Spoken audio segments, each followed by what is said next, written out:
محرم کے مہینے میں واقعہ کربلا سننا ہے، شہادت حسین کو سننا ہے، اس موقع سے بھی آپ نے اپنی نمازوں کو ترک نہیں کیا، چونکہ ہمارے دلوں میں اس کی عظمت نہیں ہے، ہم نے اس کو سمجھا نہیں ہے اور نہ سمجھنے کی کوشش کی ہے۔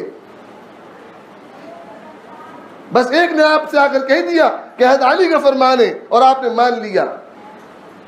آپ کا یہ ماننا، جس طریقے سے ایک جھوٹے نے ایک بات کو صحابی رسول کی طرف منسوب کیا تھا، آپ کا مان لینا، اس بات کی تصدیق کرنا ہے، اس سے بھی بڑے جھوٹے آپ ہو گئے۔ اس لیے کہ اللہ کے رسول صلی اللہ علیہ وسلم نے فرمایا کہ جب کوئی آدمی آپ کے پاس میں کوئی خبر لے کر آئے بغیر تحقیق و تفتیش کے، آپ نے اس کو مان لیا، تو اس جھوٹے سے بھی بڑے جھوٹے آپ ہیں۔ اور پھر قرآن کے خلاف آپ جاتے ہیں۔ قرآن کہتا ہے یا ایھا الذین آمنوا ان جاءکم فاسق بنبأ فتبینوا، کہ اگر کوئی آدمی تمہارے پاس میں اس طریقے کی کوئی خبر لے کر آئے تو تم کو چاہیے کہ تم اس کی تحقیق کرو، اس کے بعد میں تم اس کو آگے بڑھاؤ۔ آج ہمارے بچے اسکول جا رہے ہیں، آج ہمارے بچے کالج جا رہے ہیں، ایک شخص آتا ہے اور کہتا ہے کہ ہم نے آپ کی بہن کو کسی کے ساتھ میں، لڑکے کے ساتھ میں اسٹیشن پر بات کرتے دیکھا۔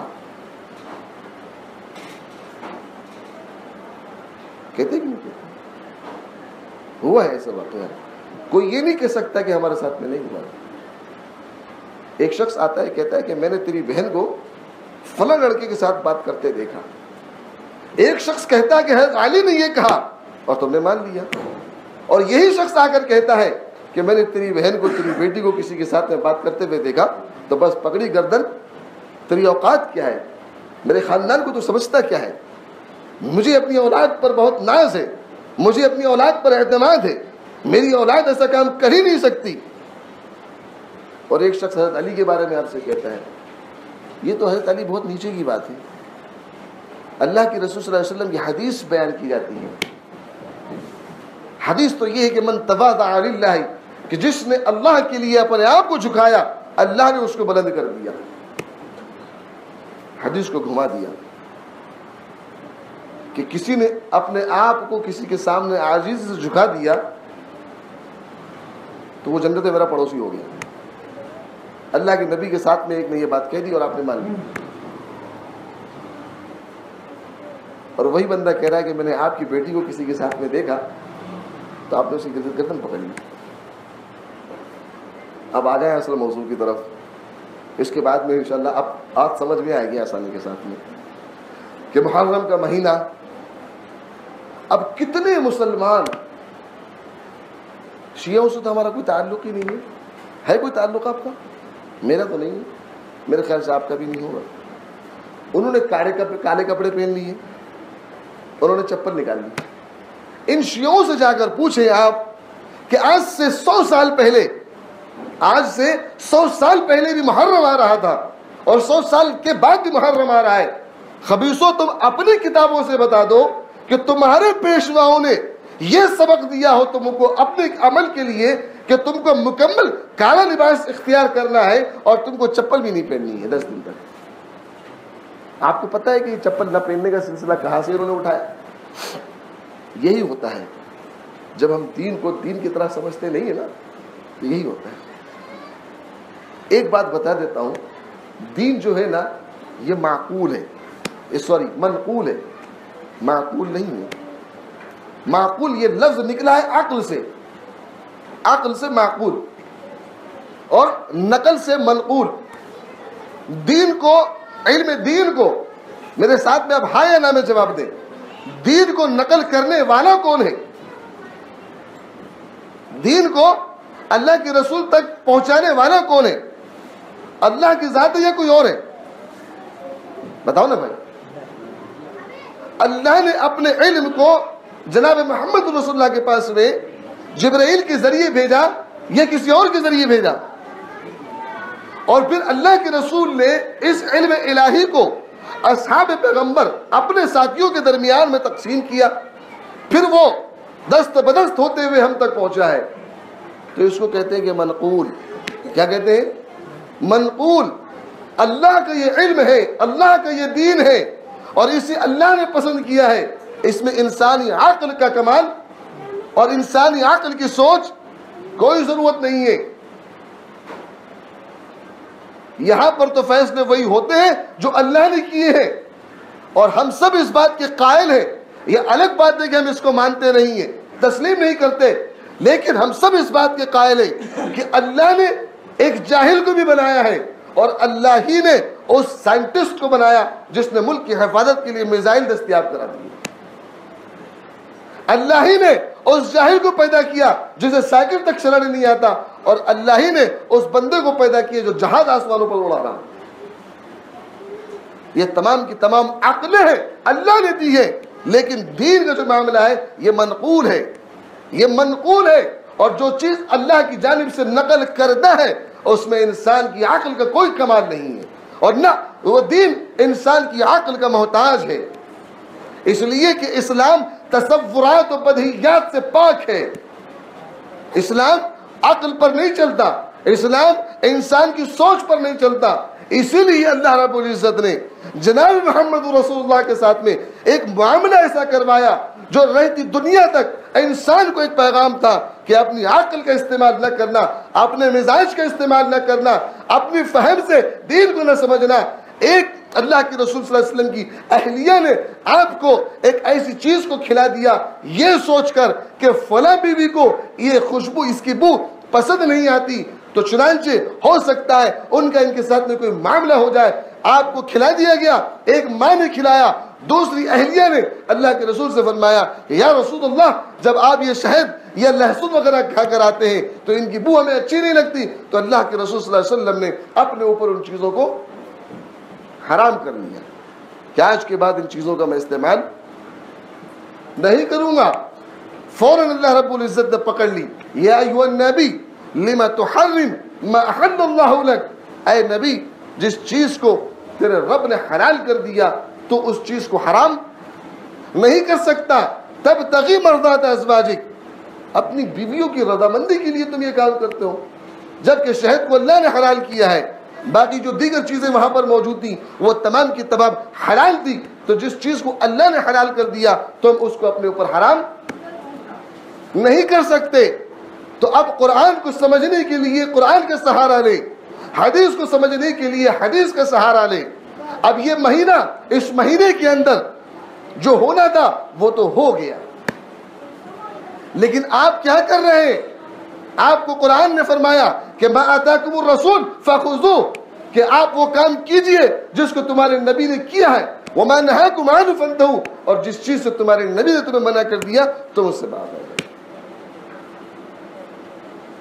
ساؤتھ انڈیا میں غیر مسلموں کی ایک قوم ہے جو آلموسٹ سفید کالے کپڑے پہنتی ہے، ہمیشہ وہ کالے کپڑے پہنتے ہیں اور ان کے پیروں میں کبھی چپل نہیں ہوتی. انہی کا دیکھا دیکھی شیعوں نے اس چیز کو لے لیا. اب انہی کا دیکھا دیکھی ہمارے دیگر غیر مسلم بھائیوں نے اس نوراتری کے موقع پر 10 دن چپل پہننے کو اپنے پر، اب شیعہ نے بھی اس کو لے لیا.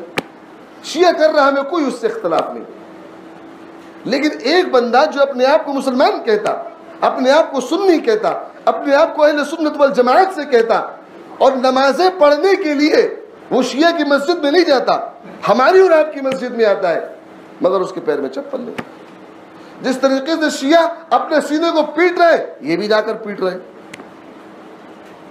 اب دیکھیں کہ محرم کا مہینہ شروع ہوا تو یہاں سے اب نحوست کا معاملہ شروع ہو گیا کہ اس مہینے میں شادی، اس مہینے میں خوشیاں. آپ کو پتہ ہے جو میں نے ابھی بات کہی کہ اسلام دین جو ہے منقول معقول نہیں، کتنی زبردست طریقے سے دیکھیں آپ. اللہ کے رسول صلی اللہ علیہ وسلم نے ایک نکاح کیا کہ زیادہ کیے تھے؟ اللہ کے رسول صلی اللہ علیہ وسلم کی ایک شادی ہوئی تھی یا زیادہ ہوئی تھی؟ سب سے پہلا نکاح خدیجہ الکبریٰ سے ماہ محرم میں ہوتا ہے. سب سے پہلا نکاح ماہ محرم میں ہوتا ہے اور آپ محرم میں نکاح نہیں کرتے. اب آپ ایک اعتراض کریں گے کہ یہ تو اس وقت کی بات ہے جب اسلامی وجود میں نہیں ہوا تھا، اللہ کے رسول نے تو نبوت کا اعلان ہی نہیں کیا تھا. لیکن ساتھ ساتھ آپ احادیث کو دیکھیں، سیرت کو دیکھیں.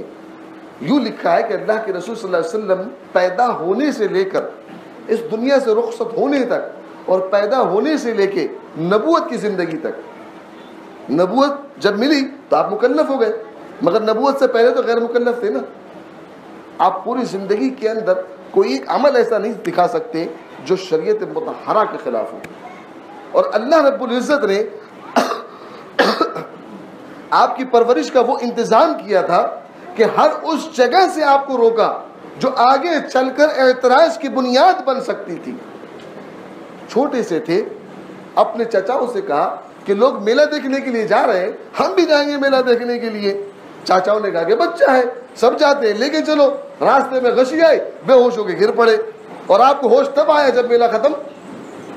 خانہ کعبہ میں پہنچے، خانہ کعبہ کا معاملہ یہ تھا کہ کفار مکہ سال میں ایک مرتبہ اس کی صفائی کرتے تھے، اور صفائی کیسے کرتے تھے؟ وہ یہ کہتے تھے کہ شراب ہم پیتے ہیں، سود ہم لیتے ہیں، بیاج ہم کھاتے ہیں، اور ہم حرام خوری میں ملوث ہیں، ہم حرام کا مال لیتے ہیں تو ہمارے کپڑے بھی حرام کیے، ہم اپنے چمڑی کو تو نہیں نکال سکتے، تو ننگے ہو کر برہنہ ہو کر وہ خانہ کعبہ کی صفائی کرتے تھے۔ جناب محمد رسول اللہ بھی پہنچے، ابھی نبوت نہیں ملی ہے، نبوت کا اعلان نہیں ہوا ہے، آپ سے کہا کہ محمد بن عبداللہ کپڑے نکالو اور خانہ کعبہ کی صفائی میں لگ جاؤ۔ اللہ کے رسول نے کپڑے نکالنے کی سوچا اور اللہ نے ان کے اوپر غشی، بے ہوش ہو گئے، اور ہوش تب آیا جب خانہ کعبہ کی صفائی۔ تو اللہ کے رسول صلی اللہ علیہ وسلم کے ساتھ میں تو اللہ نے یہ معاملہ کیا کہ اتنا محتاط رکھا تاکہ دنیا کو بتا سکے کہ اللہ نے اپنے پیغام خاص کے لیے جن کا انتخاب کیا ہوا ہوتا ہے وہ معصوم عن الخطا بعد النبوہ وقبل النبوہ ہوتے ہیں، کہ نبوت کے بعد بھی وہ معصوم عن الخطا اور نبوت سے پہلے بھی معصوم عن الخطا ہوتے ہیں۔ پھر بھی اگر بات سمجھ میں نہیں آتی ہے، تو اللہ کے رسول صلی اللہ علیہ وسلم کی بیٹیاں کتنی تھی؟ 4 تھی کہ 40 تھی؟ 2 بیٹیوں کے نکاح اللہ کے رسول نے محرم کے مہینے میں کرا۔ اب تو اسلام آ گیا تھا نا بھائی، مانو نا بات کو۔ ارے نہیں ہم نہیں مانیں گے آپ کی بات کو، کیونکہ ابھی تو سال کا آغاز ہی نہیں ہوا، ابھی تو محرم بنا ہی نہیں، ہم نہیں مانیں گے آپ کی بات کو۔ ہم تو یہ دیکھیں گے کہ اس مہینے کے اندر شہادت حسین، تو شہادت حسین کے غم پہ رونے والوں، ان کے نام پر دین کا مذاق اڑانے والوں، اسی کربلا کے میدان میں محرم کے مہینے میں حضرت حسین نے اپنے بھتیجے کا نکاح کر دیا۔ کہاں بچتے پھریں گے آپ؟ دین کو عقل سے نہ سمجھو، دین کو نقل سے سمجھو، کیونکہ یہ اللہ اس کے ناقل ہے، جبرائیل اس کے امین ہے، اور محمد رسول اللہ اس کے امین ہے، کیونکہ علم تو اللہ کا ہے۔ جبرائیل کے ذریعے اللہ کے رسول تک پہنچا، نزل بہ الروح الامین، روح امین کے ذریعے اللہ کے رسول تک پہنچا ہے، اور اللہ کے رسول نے اس امانت کی بخوبی حفاظت کی۔ صحاباؤں نے اس پر عمل کر کے دکھا کر اس حفاظت کے اندر 4 چاند لگائے ہیں۔ اسلاف نے اس کو جمع کر کے ہماری اور آپ کی بھلائی کا وہ کارنامہ انجام دیا کہ ہم کل قیامت کے دن جا کر بچ نہیں سکتے یہ کہہ کر کہ لوگوں کو ہم نے کرتے دیکھا تھا، تو وہاں پر جواب یہ ملے گا کہ لوگوں کو کرتے دیکھا تھا تو اسلام اس کا نام نہیں ہے کہ آپ اپنی عقل کے مطابق چلو، اس لیے کہ اسلام معقول پسندی کو پسند نہیں کرتا، اسلام تو منقول ہے، اور منقول کا کام ہی یہ ہے۔ اور پھر بھائی ہم کہتے ہیں بار بار، آپ بھی کہتے ہیں، ہم بھی کہتے ہیں، قرآن پڑھتے ہیں، نماز کے اندر امام صاحب پڑھ رہے ہیں، اور جب ہم اکیلے پڑھ رہے ہوتے ہیں تب ہم پڑھ رہے ہوتے ہیں ایاک نعبد و ایاک نستعین، کہ اے پروردگار ہم تیرے بندے ہیں، ہم تیرے بندے ہیں، ہم تیرے بندے ہیں۔ یہ لفظ عبد کے عربی کے اندر جو معنی ہوتے ہیں، جہاں پر عبد کے معنی بندے کے ہیں، وہیں پر عبدیت کے معنی غلام کے بھی ہیں، اور یہ عبدیت کے معنی میں جب غلام کو لیا جائے گا تو سب سے زیادہ خوبصورت اور سب سے زیادہ کمال اس کے اندر تبھی پیدا ہوگا جب عبدیت کے اندر غلام کو لیا جائے، اس لیے کہ غلام ہی اپنے مالک سے مانگتا ہے، غلام ہی اپنے مالک کے سامنے سر کو جھکاتا ہے، ورنہ نہ تو آپ میرے سامنے سر جھکانے کو تیار ہیں، نہ میں آپ کے سامنے سر جھکانے کو تیار ہوں۔ ہم اللہ کو اپنا مالک و خالق مانتے ہیں اور اپنے آپ کو اللہ کے سامنے حقیر تر، اور پھر اللہ نے خود کہہ دیا کہ انتم الفقراء، ہم کسی فقیر کو کہتے ہیں نا کہ وہ فقیر ہے، تو وہ فقیر اللہ نے تو تم کو بھی کہہ دیا ہے، تمہارے پاس میں اگر اربوں پیسہ کیوں نہ ہو، تم کروڑ پتی کیوں نہ ہو، مگر اللہ نے تم سے کہا کہ انتم الفقراء، تم تو فقیر ہو۔ اب فقیر ہر کوئی جانتا ہے، اصلاح میں، عرف اصلاح کے اندر، عرف میں فقیر کس کو کہتے ہیں؟ جو مانگنے والا ہے، جو کسی کے سامنے دست کو پھیلانے والا ہے، ہم سمجھتے ہیں کہ وہ فقیر ہے، مگر اللہ نے اس کو تو فقیر ہے ہی، مگر اللہ رب العزت نے جس کے پاس میں مال ہے وہ بھی اللہ کی نظر میں فقیر ہے، اور جس کے پاس میں مال نہیں ہے وہ بھی اللہ کی نظر میں فقیر ہے۔ تو اللہ نے تو فقیر بنایا، انتم الفقراء، ہم اور سب فقیر ہیں اور وہ ہمارا غنی ہے، تو ہمیں اسی کے سامنے جھکنا ہے، ہمیں اسی کی مان کو چلنا ہے۔ یہ قرآن مقدس احکام الہی ہے، اب چونکہ وہ مالک ہے، احکام الہی پر عمل کرنا اس کے سپرد نہیں ہے۔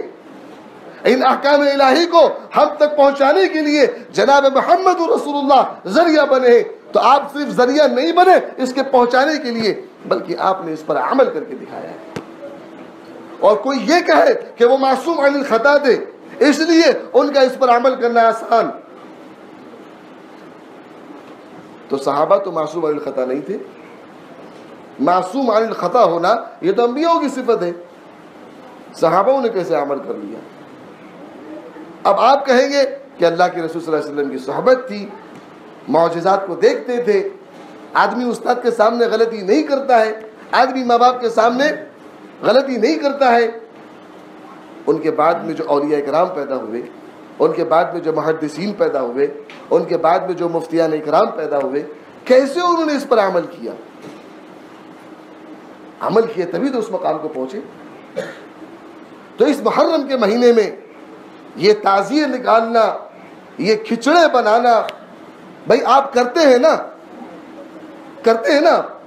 تو کرتے ہیں تو آپ یہ بتائیں کہ کربلا کے موقع پر حضرت حسین نے اس کام کو انجام دیا یا ان کا کوئی حکم اس کام کے لیے موجود تھا کہ ہمارے ساتھ میں یہ معاملہ ہوا، ہم پر ظلم کیا گیا، ہمارے ساتھ میں زیادتی کی گئی، تو تم ہمارے بعد میں کھچڑا بنانا، تم ہمارے بعد میں جگہ جگہ پر پانی کی سبیلیں لگوانا، ہمارے بعد میں جگہ جگہ پر تم ماتم کشی کرنا، جگہ جگہ پر تم نوحہ خوانی کرنا، کالے کپڑے پہننا، بغیر چپلوں کے گھر سے نکلنا، بھائی اس کا ثبوت دے دو، ہم بھی کرنا شروع کرتے ہیں۔ اور ہم کہتے ہیں کہ ہم ان چیزوں کو نہیں کرتے، کیوں نہیں کرتے؟ اس لیے کہ محرم کا مہینہ اور شہادت حسین یہ سب بعد کی چیزیں ہیں، یہ سب بعد کی چیزیں ہیں۔ محرم میں آپ کو شہادت حسین یاد رہتے ہیں۔ عمر فاروق نے آخر کون سا ظلم کیا تھا، کون سا انہوں نے خطا کی تھی کہ ان کی شہادت کو آپ نے فراموش کر دیا؟ معلوم یہ ہوا جو میں نے کہا تھا کہ ہم نے عقل سے دین کو سمجھنے کی کوشش کی ہے، شیعوں نے اپنی تاریخ کو ایسے لا کر ہمارے سامنے رکھ دیا کہ اس فلم کو ہم نے حقیقت سمجھ لیا، اور اس فلم کے پیچھے جو ریئل کیریکٹر تھے ان کیریکٹروں کو جو چھپا دیا، ہم نے اس کی طرف جانے کی کبھی کوشش نہیں کی، صرف یہ سمجھ کر کہ اس کی کوئی وقعت ہمارے دل و دماغ کے اندر، اس کی کوئی وقعت اور کوئی عظمت ہمارے پاس میں نہیں ہے۔ آپ کو معلوم ہونا چاہیے کہ دین جیسے میں نے کہا کہ منقول ہے، تو جس طریقے سے اعمال دین پر، اعمال اسلام پر جو روایتیں اور جو حکایتیں ان اصحاب پیغمبر سے موجود ہیں، اسی لیے اللہ رب العزت نے آل رسول سے وہ روایتوں کا معاملہ نہیں لیا، آل رسول سے احادیثوں کے پہنچانے کے لیے راویوں کے اندر آپ دیکھ لیں آل رسول میں سے کتنے لوگ آتے ہیں، ان سے زیادہ روایتیں صدیق اکبر سے موجود ہیں، ان سے زیادہ روایتیں عمر فاروق سے موجود ہیں، ان سے زیادہ روایتیں عثمان غنی سے موجود ہیں۔ آپ نے ان تمام کو فراموش کر دیا۔ اللہ کے رسول صلی اللہ علیہ وسلم کے سامنے جب امیر حمزہ بدر کے موقع پر شہید ہوئے اور آپ کے جسم کا مسلح کیا گیا، آپ جنگ میں رہتے رہتے آپ نے اعلان کیا کہ مجھے میرا چچا نظر نہیں آ رہا ہے، کہاں ہے؟ آئین عمی، آئین عمی، آئین عمی، میرا چچا کہاں ہے؟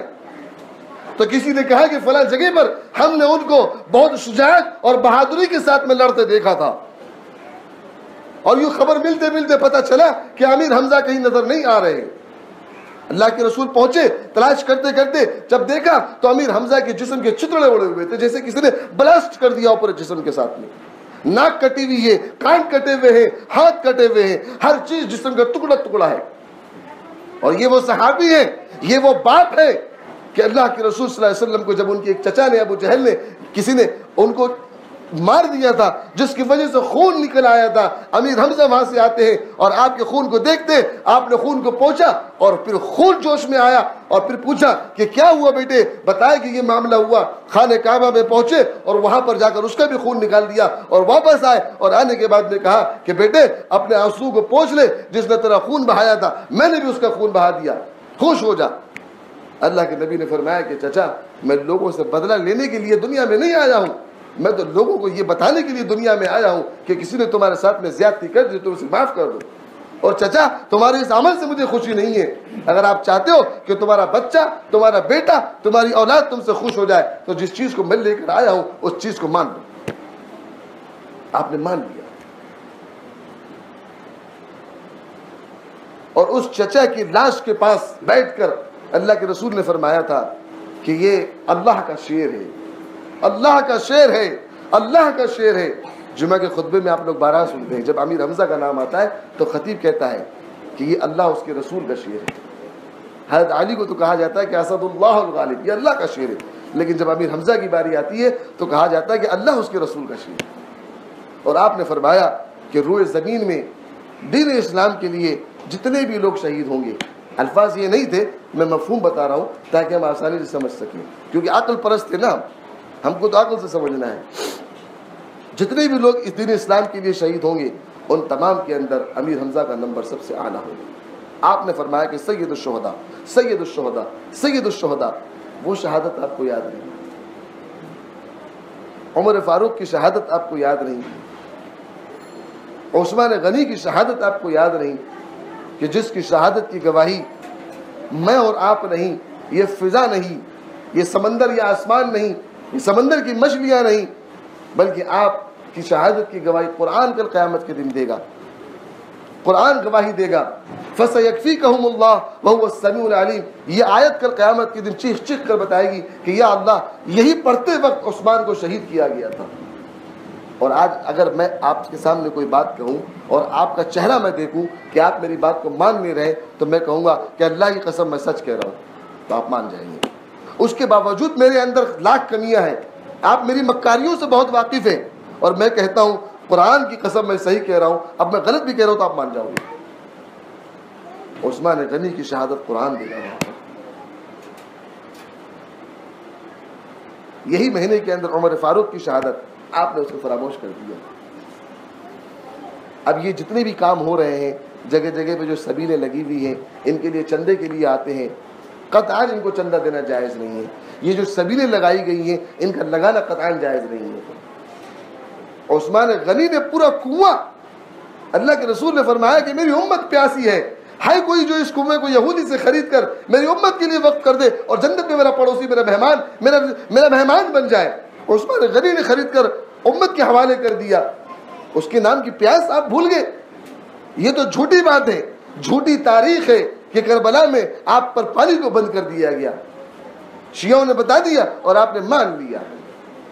اور جو اصل کتابیں ہیں، فتوحات مکیہ، تاریخ ابن ہشام، تاریخ ابن خلدون، یہ جو کتابیں ہیں ان کتابوں کے اندر لکھا کہ جس ذات اقدس کے کہنے پر عثمان غنی نے بلا چون چرا، بلا تأمل اس بات پر کہ اگر یہ کنواں میں نے لے کر وقف کر دیا تو اللہ کے رسول نے فرمایا کہ جنت میں اس کا رشتہ دار، جنت میں اس کا پڑوسی بن کر رہوں گا، تو مجھے اس سے بڑھ کر کچھ نہیں چاہیے۔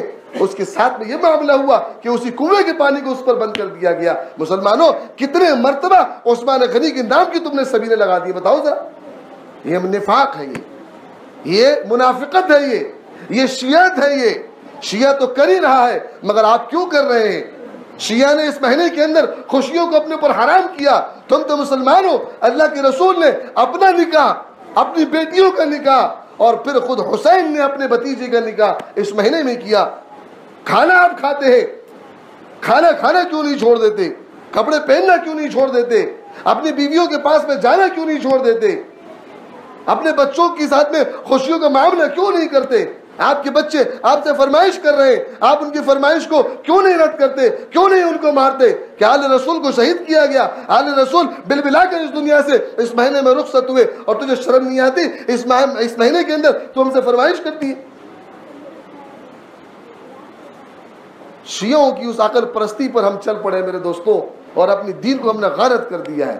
اسی لیے جب بھی کوئی بات آپ کے سامنے آئے، جب تک حوالہ نہ ہو اس کو نہ مانو، حوالہ نہ ہو نہ مانو۔ یہ جتنے بھی باتیں حضرت علی کی جانب نسبت کی جا رہی ہیں اور اس مہینے کے تعلق سے جو کچھ کہا جا رہا ہے، اور ایک بات یاد رکھنا، اس مہینے کو تو بعد میں نام دیا گیا، یہ مہینے کی ترتیب بعد میں دی گئی، لیکن قرآن حدیث اس بات پر شاہد ہے، ان ربکم اللہ خلق السماوات والارض وما بینہما فی ستۃ ایام، جتنی بھی چیزیں زمین و آسمان کے درمیان میں، ان تمام کو اللہ نے پیدا کیا ہے، اور ان تمام کے اندر خیر کا معاملہ اللہ نے رکھا ہے، ان تمام کے اندر شر کا معاملہ اللہ نے رکھا ہے۔ ایمان مجمل پڑھے، ایمان مفصل پڑھے۔ ایمان مجمل یہ ہے کہ جو کچھ ہمارے ساتھ میں ہوتا ہے والقدر خیرہ، یہ اللہ کی جانب سے ہے، وشرہ، اور جو کچھ برا ہوتا ہے یہ میرے اور آپ کے بدعمالیوں کو نتیجہ ہے۔ محرم کا مہینہ منحوس نہیں ہے، ربیع الاول کا مہینہ منحوس نہیں ہے، سفر کا مہینہ منحوس نہیں ہے۔ یہ تمام کے تمام نحوستوں کا جو معاملہ کیا یہ شیعہ کمپنی سے نکلا، اور ہم نے اس کو اپنے گھروں کے اندر رکھ لیا۔ ہم اپنے گھروں میں شادیاں نہیں کرتے، اور اگر شادی ہو گئی محرم سے پہلے تو پھر اس کے بعد میں لڑکی اتنی منحوس ہو جائے گی، اگر اس نے اپنے میاں کے گھر میں چاند دیکھ لیا محرم کا تو نہ جانے کون سا طوفان آ جائے گا، تو وہ اس کے لیے اپنے مائکے جائے گی، وہاں جا کر چاند دیکھے گی۔ محرم کا چاند دیکھنا یہ کون سے حدیث سے ثابت ہے؟ یہ کون سا تم کو حکم دیا گیا کہ تم نے اگر محرم کا چاند نہیں دیکھا تو تم مسلمان نہیں؟ محرم کے چاند دیکھنے کی وجہ سے تم کو 50 حج کا ثواب ملے گا، محرم کا چاند دیکھنے کی وجہ سے تمہارے گناہ معاف ہو جائیں گے۔ ہے کوئی ایسی فضیلت؟ تو کیوں اس کا اہتمام کرتے ہیں؟ اللہ کے نبی نے نہیں کیا، صحابہ نے نہیں کیا، اسلاف نے نہیں کیا، تو تم کیوں کرتے ہو اس چیز کو؟ جن بچوں نے، جن معصوموں نے اس دین کی حفاظت کی خاطر کربلا کے میدان میں اپنے جسموں کو کٹوا دیا، اپنے خون کو بہایا، ایک پیغام دیا کہ دین حق کی حفاظت کے لیے ہم مر سکتے ہیں، کٹ سکتے ہیں، لیکن ظالموں کے ساتھ میں سمجھوتا نہیں کر سکتے، انہی کے نام پہ مسلمانوں تم نے شیعوں سے سمجھوتا کر لیا۔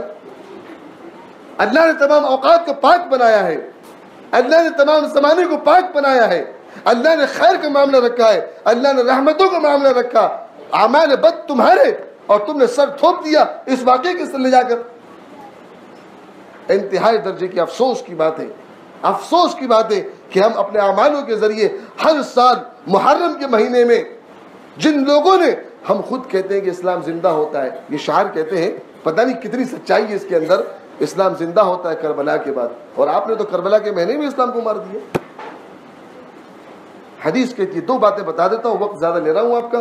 حدیث کہتی ہے کہ یا معاشر الشباب من استطاع منکم الباء، کہ نوجوانوں کی جماعت، جب تم قوت باہ تمہارے اندر آ جائے، تمہارے اندر استطاعت آ جائے، تمہارے اندر گنجائش بن جائے، تو تم کو نکاح کرنا چاہیے۔ اللہ کے رسول کو چاہیے تھا، اللہ کے رسول کو چاہیے تھا، اللہ کے رسول کو چاہیے تھا کہ اللہ کے رسول فرماتے کہ ایک وقت ایسا آئے گا کہ اس وقت میں تم نکاح نہیں کرنا، مگر اللہ کے رسول نے تو مطلق کہہ دیا۔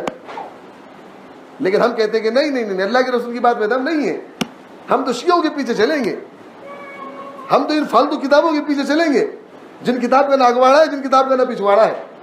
ایسے لوگوں کے پیچھے چلیں گے جن کے پاس میں خود اپنے دین ایمان کی حفاظت کا کوئی دعویٰ نہیں ہے۔ بے تکے مصنفین پتہ نہیں کہاں سے پیدا ہوئے، کہاں مر کے چلے گئے۔ نام پوچھو تو ایسی ایسی کتابوں کا نام بتاتے ہیں جن کتابوں کے اوپر اگر موت بھی دیا جائے تو آدمی پاک ہو جائے گا، اسے دھونے کی ضرورت نہیں ہے۔ آپ ان اعمالوں کے لیے اسلاف کی کتابیں دیکھیں، احادیث کو دیکھیں، قرآن کو دیکھیں، کوئی ثبوت نہیں ملے گا آپ کو۔ اور پھر اللہ کے رسول نے فرمایا، اللہ یہ چلو ٹھیک ہے، حضرت علی کی بات میں بتا دیتا ہوں آپ کو۔ حضرت علی کا فرمان ہے کہ جب کوئی مر جائے تو اس کے دفن کرنے میں تاخیر نہیں، بیٹا سعودی میں جب تک آئے گا نہیں، جب تک ہم ابھی تو روٹی میں نمک ڈال کے جا رہے تھے، سارا کام ہو جائے حضرت علی کہنے پر۔ اور حضرت علی نے کہا کہ جب کوئی مر جائے تو فوراً دفن کر دو، تاخیر نہ کرو، نماز کا وقت ہو گیا تو نماز ادا کرو، نہیں نہیں ابھی چیئرمین صاحب کو آنے دو، امام صاحب بھی کھڑے ہیں، سارے لوگ کھڑے، 10 منٹ انتظار کریں گے جب تک کہ وہ نہیں آئے گا، جب تک نماز نہیں پڑھیں گے، اور جب تمہاری اولاد بڑی ہو جائے تو تم اس کا نکاح کر دو۔ مانو نہ بھائی حضرت علی کی بات۔ حضرت علی نے یہ تو نہیں کہا نا کہ محرم کے مہینے میں مت کرنا، ان کے زمانے میں تو محرم بن گیا تھا نا۔ اور ایک روایت کے مطابق مزے کی بات دیکھیں، علی اقوال اختلاف، ایک قول کے مطابق حضرت فاطمہ کا نکاح بھی محرم میں ہوا ہے۔ اللہ تعالیٰ مجھے اور آپ کو دین کو عقل کے بجائے دین کو عقل کے بجائے نقل سے سمجھنے کی توفیق عطا فرمائے، اور جو کچھ اس ماہ مبارک کے اندر، اس مہینے کے اندر ہم خرافاتوں میں لگے ہوئے، اللہ تعالیٰ میری اور آپ کی اس سے حفاظت فرمائے۔ جتنے لوگوں نے ان کاموں کو انجام دیا ہوا ہے، سب کو اپنے یہ عہد کر لے، توبہ کر لے کہ ہم اب نہیں کریں گے۔ جمعہ میں آنے سے پہلے پہلے جو کچھ کر چکے تھے کر لیے، معافی مانگ لیں اللہ سے، اور اس کے بعد میں جو کر رہا ہے اس کی حق میں دعا کرے کہ اللہ اس کو ہدایت دے، اپنی طرف سے ان کا تعاون یا اپنی طرف سے اس میں سپورٹ نہ کرے، اور باقاعدہ اب اہتمام کریں کہ اپنے بچوں کی شادیاں محرم میں کریں گے، اور جن کی شادی نہیں ہوئی ہے وہ بھی اہتمام کریں کہ ہم محرم میں اپنی شادی کر دنیا کو یہ پیغام دیں گے کہ اللہ نے کسی لمحے کو منحوس۔ اللہ تعالیٰ مجھے اور آپ کو کہنے سننے سے عمل میں توفیق عطا فرمائے۔ واخر دعوانا